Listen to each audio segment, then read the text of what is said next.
All right. Well, today we're going to go through lesson 9.14 about absolute value function. So consider the results below for the function f of x equals the absolute value of x. So whenever you see these two bars, that means absolute value. And what absolute value really stands for is the distance from zero on the number line.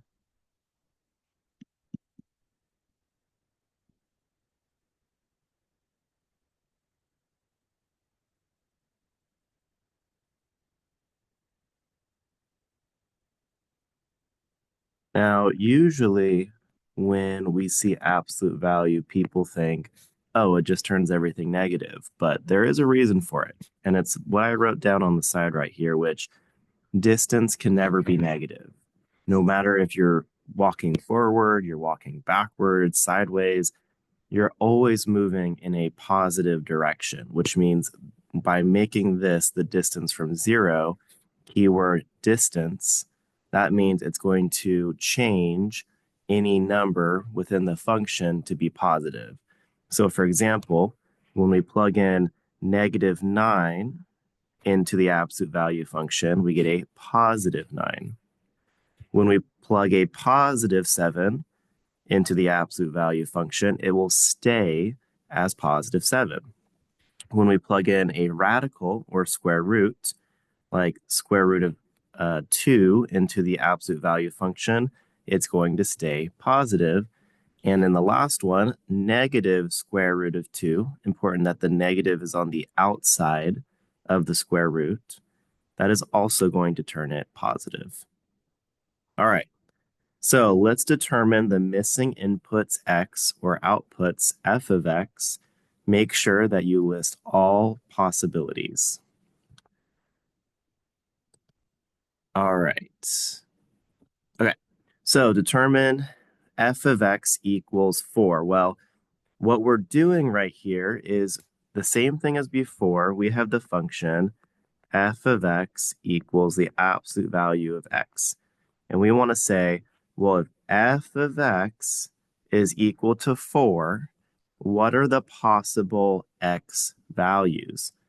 And because -4 could be plugged in right here as a 4 or a -4, because 4, the absolute value of 4 will give us 4. The absolute value of -4 will also give us 4.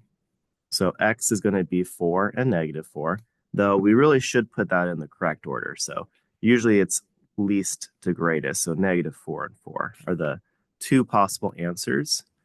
Now be aware these are not coordinate points. I'm not putting parentheses around it. I'm just listing what the possible answers are. Okay, -16. When we plug that into the absolute value function, our answer is going to be equal to 16, because that's going to be the distance from zero. F of x equals 9, similar to the first one with 4, we could have it be -9 or a +9, because both of those, when you apply the absolute value, their distance from 0 is 9. Now, right here, we have a -3. That means the answer after we plug it into the f of x equals the absolute value of x function, we get an answer of -3. Now, whether you plug in a -3 or a +3, your answer is going to be a +3, which means that getting an answer of -3 is not possible. And as you hear me say in class, whenever we're working with absolute value, you cannot have a negative distance. So we cannot get a negative answer after applying an absolute value to the function if the only thing being plugged in is the x value to the function. So in part B, it says if you are given the output for this function, how can you figure out the input? So if you are given the output as a positive, it can be plus or minus, positive or negative, that value.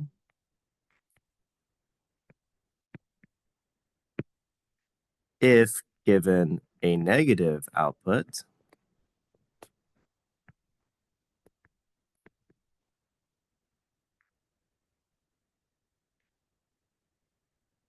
it is not possible.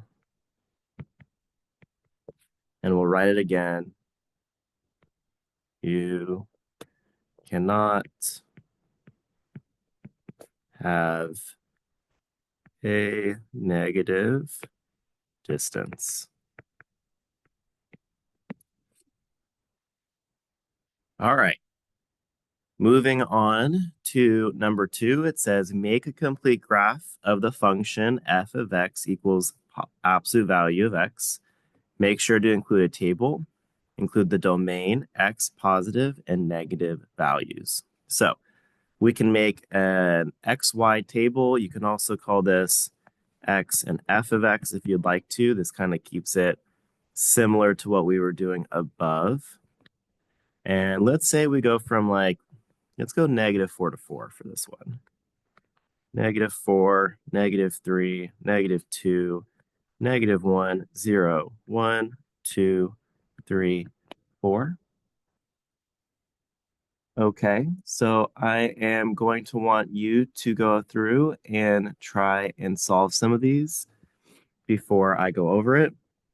If you are looking for the absolute value on your calculator, you're going to hit the math button. Then you're going to hit the right arrow button where you see num. And then on the very top, it says absolute with a parenthesis. And that is going to give you the absolute value. You can plug in if you need to, or you can just think about how far from 0 each of these are. So go ahead and fill in the table. Pause the video for a second before I go over it.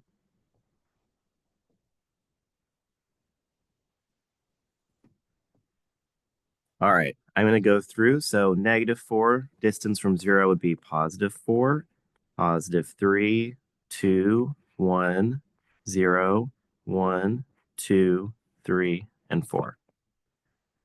Now, right here, if we had an a value in front of our absolute value, the a value would be what the slope of this function is. How high does it rise over run, for example? Is it make it skinnier? Does it make it more compressed? Well, for this one, since there's nothing in front, the slope is equal to 1. So that is the slope, which means as we go through this function, let's say starting at 0, 0, the middle point, our slope of 1 means we're going to rise over run by 1 over 1. So up 1 over 1, up 1 over 1, up 1 over 1, up 1 over 1. Well, let's look at our table. 0, 0, 1, 1, 2, 2, 3, 3, 4, 4. That matches the points that we got on our table. So you're welcome to kind of look at any hints you can in the function with how to solve it, slope, how we're going to reposition it with transformations, etc. So this one is -1, 1, -2, 1, -3, 1, -4, 1. All right, when it comes to an absolute value function, this is one of the key differences to a parabola, other than their functions being different. Instead of having a U shape, it's going to be a V shape. So you're going to want to make sure that you have that pointed bottom on it, like a V. This is why when we've been working through parabolas, I've been reminding everyone to make sure you have that U shape of the parabola. We don't want a V shape because that indicates it's going to be an absolute value function.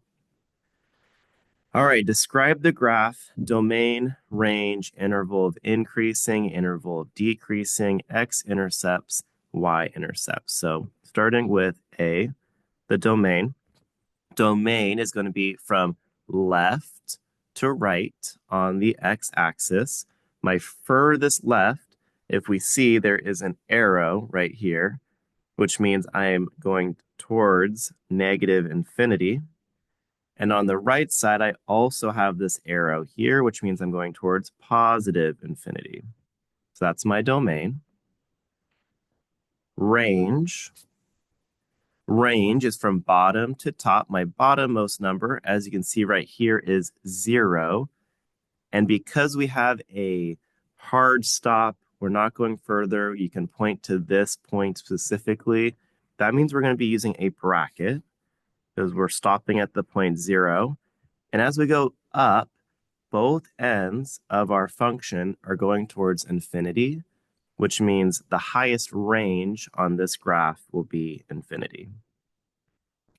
Now you'll notice I put a parenthesis here because we don't know where it stops. Okay, C, interval of increasing. So this is going to be at which point do you see a change in your graph where the slope is positive, where it's going up. And if I look right here, starting at 0 and up towards infinity, we are going to see that it is increasing. So we're going to have it go from 0 to infinity. D, interval of decreasing, same thing. So whenever we're working with our increasing or decreasing intervals, we're always looking from left to right. So you'll see from 0, as we go left to right, it is increasing. As we go from left to right, even though the arrow is pointing up that way, we still have to start on the left side and move to the right, which means we're going from negative infinity to 0. Stops at 0, and then that's where we see that shift where it's increasing. E, x-intercept. Well, this one we see right here at 0, 0, we're on the x-axis, and our slope is infinitely moving upwards, which means we're never going to be hitting the x-axis again. So it's at the point 0, 0. And for F, we have the y-intercept, same thing. This right here is our y-axis. We're at 0, 0. We are constantly moving up and away from the y-axis. So our point is also at 0, 0. All right, let's move into some examples where we see some transformations. So number 3. Using what you learned about transformations of quadratics, and it was said that it is for any function, describe the transformation and sketch the graph for the following absolute value functions. All right, so just like we did in the revolution, like we did last lesson, we are going to be transforming. So when it is within the function, we're going to go left and right. If it's the k value on the outside of the function, it's going up or down. So because x is by itself, and there's nothing in there, that means we're not shifting left or right. So you could really just kind of cross it out and say 0. We're moving left and right by 0 units. This right here is a -5, which means we're going to go down by 5 units. If it helps, you can put a negative in front. It just gets a little bit confusing because you're going down -5, but if that makes more sense for you, feel free. All right, so we're shifting it down or left and right by 0 and then down 5. 1, 2, 3, 4, 5. We have no slope other than 1 in front of it, which means we're just going to go up 1, right 1, or up 1, left 1 to make our V shape. I'm going to go until I at least hit the x-axis. All right, connect the points, put the arrows on the end, and there is our first transformed absolute value function. All right, next one. F of x equals absolute value of x minus 5. Well, we are on the inside of the function. And as we've talked about in class, when you're on the inside of the function, it's right or left. And it's also kind of the opposite for the reasons why we've done in class. So because this says x minus 5 within the function inside the absolute value, we're going to go right by 5 units. There's no k value on the outside or no up or down, which means I'm just going to cross that out and put 0. So we're going to go 1, 2, 3, 4, 5 units to the right, up or down 0. There's no number in front of this function where the a would be, so it's a 1, which means we're just going to have a slope of 1 over 1. And then I will connect those and make my v shape of the absolute value function. All right, make sure you pause the video for a moment while you do the next two. And then when you get to question number 3 and 4, you'll have to check out the video to see what those functions are.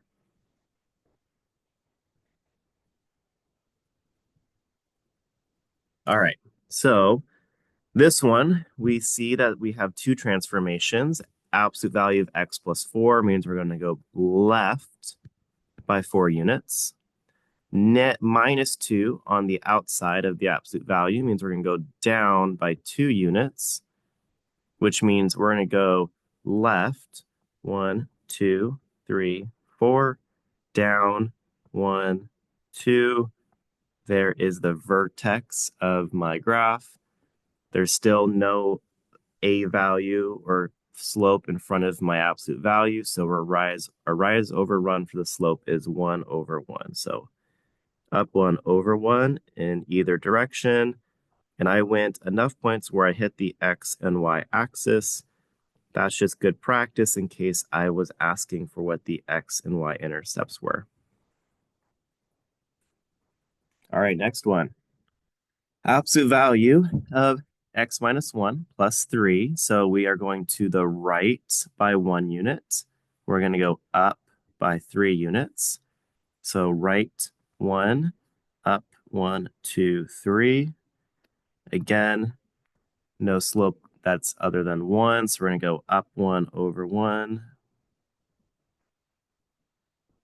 a few times and connect to make the v shape of the absolute value function.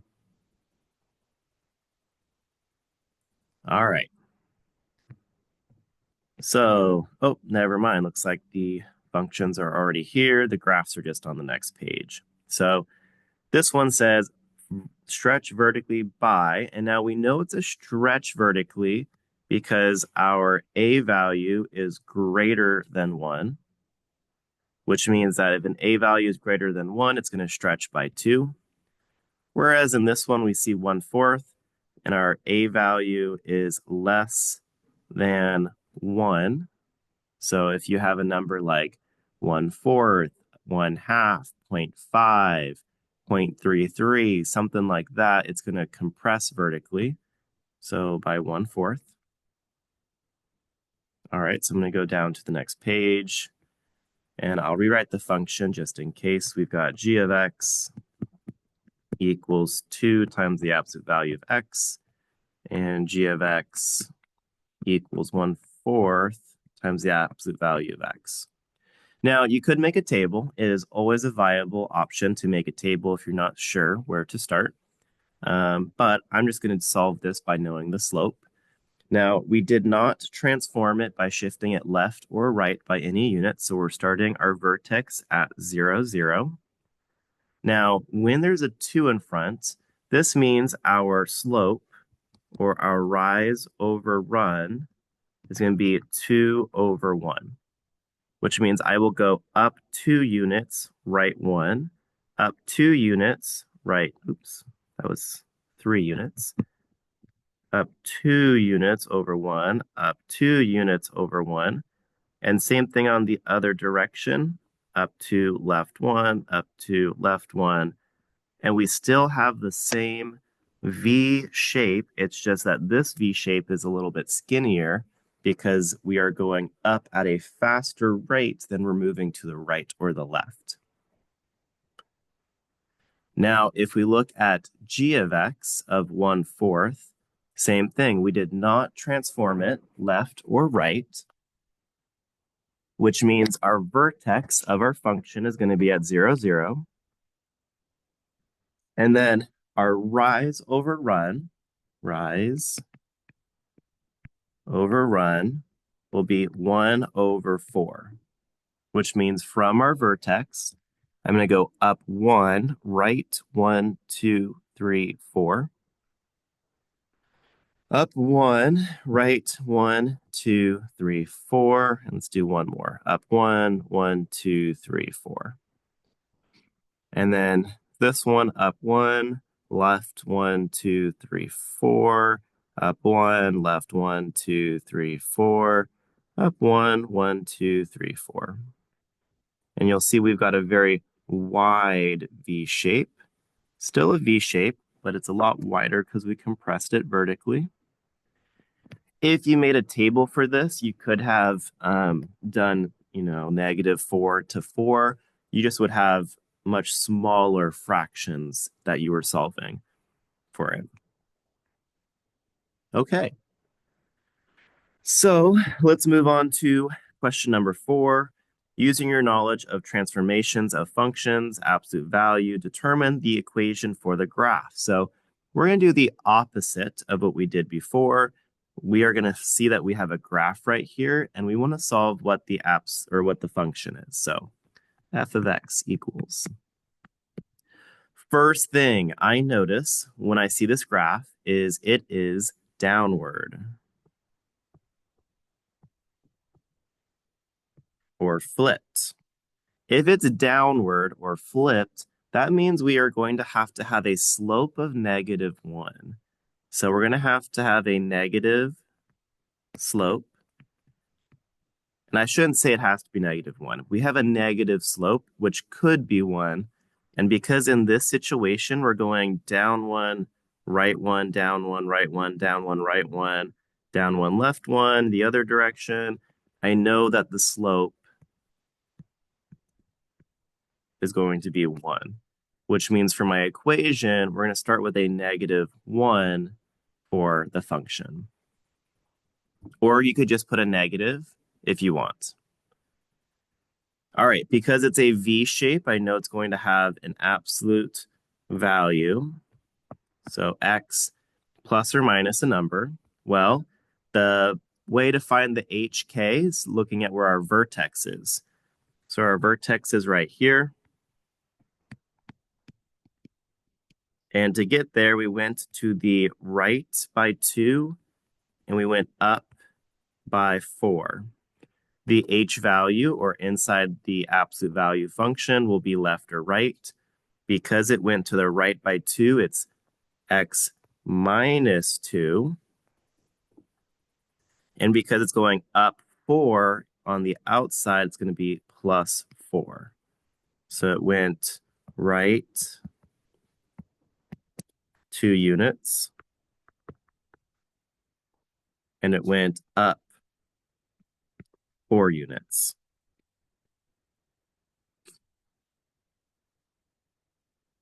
Okay, and that's how we find the function for these.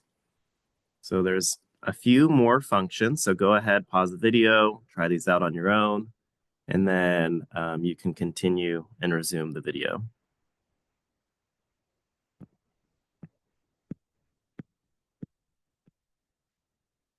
All right, next one. We've got another graph, and I can already see by looking at it that the equation is, or the function is going to be skinnier, which means we're going to have to stretch this graph. So f of x equals, well, there's no negative because we're going up, so it's not flipped, so we don't have to worry about that. From our vertex, one way to find vertically stretched or compressed is to see where your next nice clean point is. So if I'm going along the function, I see, oh, okay, that one is nice and clean. That one's really easy to find.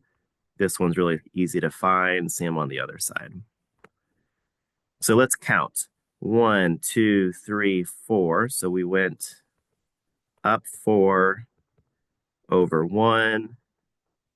That's also up 4 over 1, which means the slope of this graph is going to be 4. So our A value is 4. It is a V shape, which means we have an absolute value function.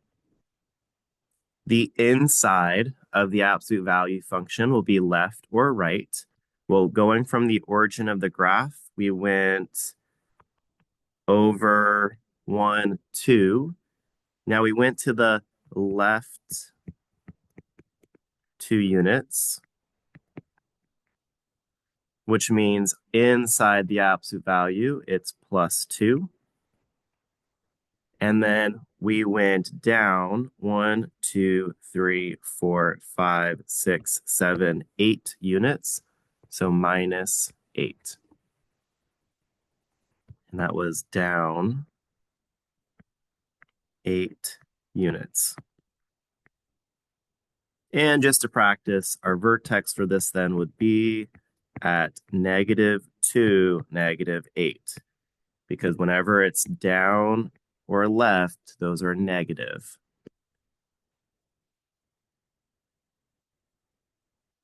All right, last one.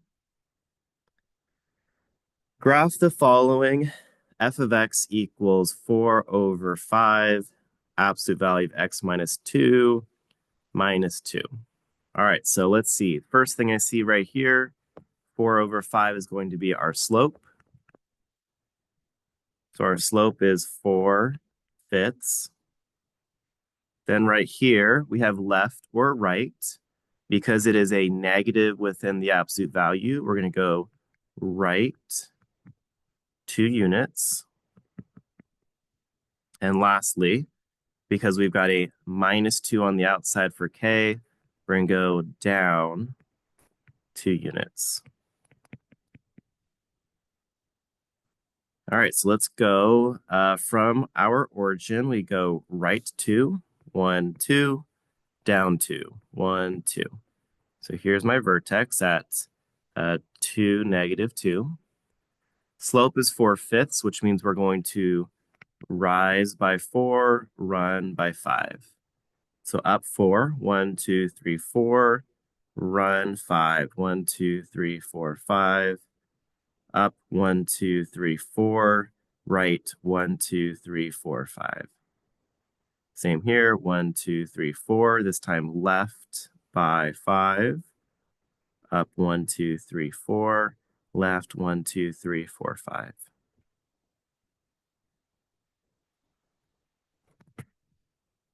And we've got our V shape. Okay. Now, the last part says, completely describe the function above, domain, range, interval of increasing, decreasing, x-intercept, and y-intercept. I am not going to be putting these down in the video. I want you to do them in class, and we'll be checking them next class.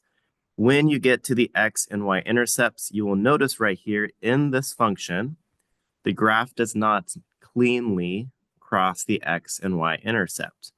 So the clue I will give you for the x and y intercept, when you're solving for the x intercept, set y equal to 0, or that might be your f of x. And then when you're solving for the y intercept, you will set x equal to 0. If you're not sure how to do that, go back to your previous notes. We've done this with the quadratic functions. It's the same principle. We just have it changed a little bit for absolute value. All right, and that wraps up the section.